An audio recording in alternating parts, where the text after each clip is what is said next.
Justamente el día de hoy vamos a empezar con un tutorial de C++. Para ello vamos a valernos del IDE Borland C++ 4.5 para poder iniciar. Vamos a analizar antes que nada la estructura básica de un programa en C++. ¿Cómo está compuesto un programa en C++? En primer lugar, tenemos que analizar la parte de las directivas de preprocesamiento, donde nosotros podemos darnos cuenta qué funciones podemos utilizar dependiendo de las librerías que nosotros incluyamos. En este caso estamos incluyendo IOStream, lo cual nos va a permitir utilizar, por ejemplo, la instrucción cout o cin, que son para mostrar o recepcionar valores respectivamente. Luego podemos ver la cabecera de la función, que es la función principal, en este caso void main. Void significa nada, y al no tener nada dentro del paréntesis, pues entonces también le estamos diciendo que no hay nada. Hubiésemos bien podido poner ahí void también, pero al no ponerle nada es su equivalente. La última parte es donde podemos ver el cuerpo del código, donde nosotros vamos a programar dentro del void main. Como podemos ver, abrimos llaves y cerramos llaves. Todo el código está entre esas dos llaves. Vamos a analizar ahora el cuerpo del programa. Podemos notar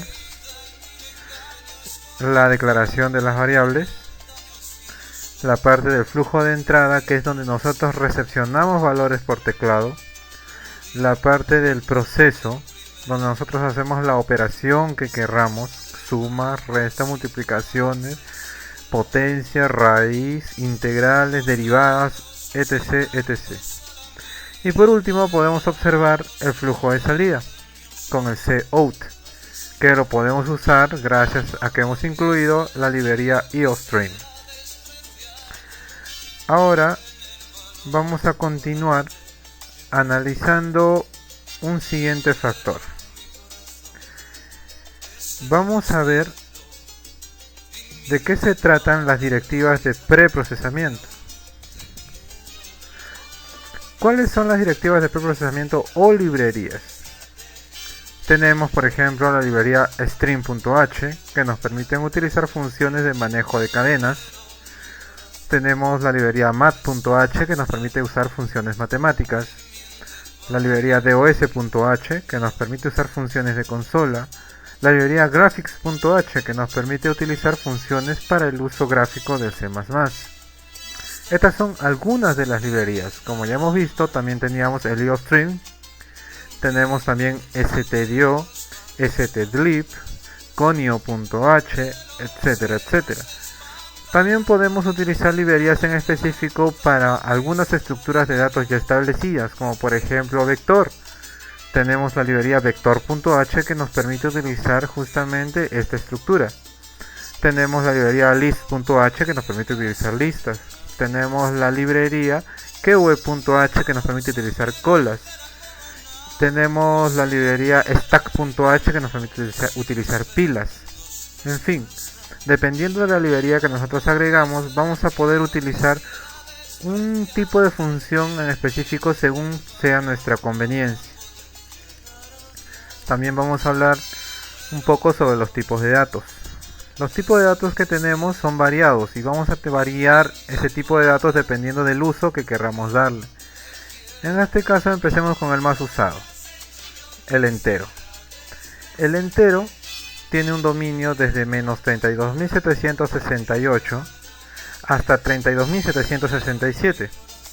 Eso significa que si yo intento guardar un número mayor o que esté, fuera de este intervalo, sencillamente me va a salir un error. ¿Por qué? Porque el tipo de variable no soporta ese tamaño, ese valor. Ejemplo, si yo trato de guardar en una variable el número 52.560, sencillamente va a botar un error. El int, como su mismo nombre lo dice, puede guardar tipos de datos enteros. Puedes utilizar operaciones como más, suma, resta, multiplicación, división y también residuo o resto. Otro tipo de dato es el tipo real. El tipo real lo declaramos como float y su dominio está entre 3.4 por 10 a la menos 38 y 3.4 por 10 a la 38. Vemos que es mucho más grande, pero a diferencia del entero no nos deja utilizar el tipo residuo, la operación residuo, perdón. ¿Por qué? Porque sencillamente con reales ya no hay residuo, porque tú sacas decimales y al final siempre vas a tener una respuesta, una división entera, se podría decir. Otro tipo de dato que podemos ver es el tipo doble, cuyo valor es muchísimo más grande, ¿va? Desde 1.7 por 10 a la menos 308 hasta 1.7 por 10 a la 308. Es un valor enorme. Y al igual que el tipo real, porque también es un tipo real, solo que mucho más grande, podemos utilizar suma, resta, multiplicación y división. Otro tipo de dato que podríamos mencionar es el tipo bool, que ahí podemos almacenar valores lógicos como verdadero y falso. Y solo podemos utilizar operaciones como la i lógica o la o lógica, el AND o el OR. Otro tipo de dato bastante utilizado es el char, donde como su mismo nombre nos podemos distinguir, viene de carácter, character. Ahí podemos almacenar un carácter a la vez. En cada variable podemos almacenar un dígito, una letra, un signo, etc. Pero uno a la vez, un carácter.